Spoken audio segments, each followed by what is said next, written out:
बिस्मिल्लाहिर्रहमानिर्रहीम। अस्सलाम वालेकुम। आप देख रहे हैं K92 न्यूज़ और मैं हूं आपके मेज़बान तस्बीहा मजहर। शामिल करते हैं आज की अहम खबरें।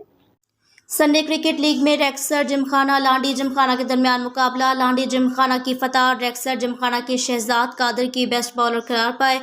Karachi sport reporter. Sunday cricket league में खेले गए शानदार मैच का इनेकाद रेक्सर क्रिकेट ग्राउंड में हुआ।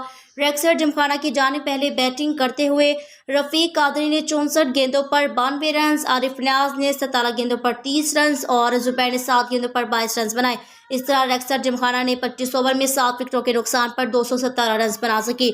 दूसरी इनिंग में लांडी जिमखाना ने शानदार खेल पेश करते हुए 22 ओवर्स में अपने हदफ को मुकम्मल कर लिया, जिसमें हमाद ने 23 बॉल्स पर अपनी 50 मुकम्मल कर लिया। हामिद ने 21 गेंदों पर 45 रन, अमजद खान ने 35 बॉल्स पर 75 रन बनाकर टीम की कामयाबी में नुमाया किरदार अदा किया। रेक्सर जिमखाना की जानिब से शहजाद ने 3, आलमजेब ने 2, कप्तान अजहर ने भी 2 विकेटें अपने नाम की, पर कामयाब न हो सकी। मुसलसल कामयाबियों के बाद रेक्सर जिमखाना को 1.5 साल बाद शिकस्त का सामना करना पड़ा।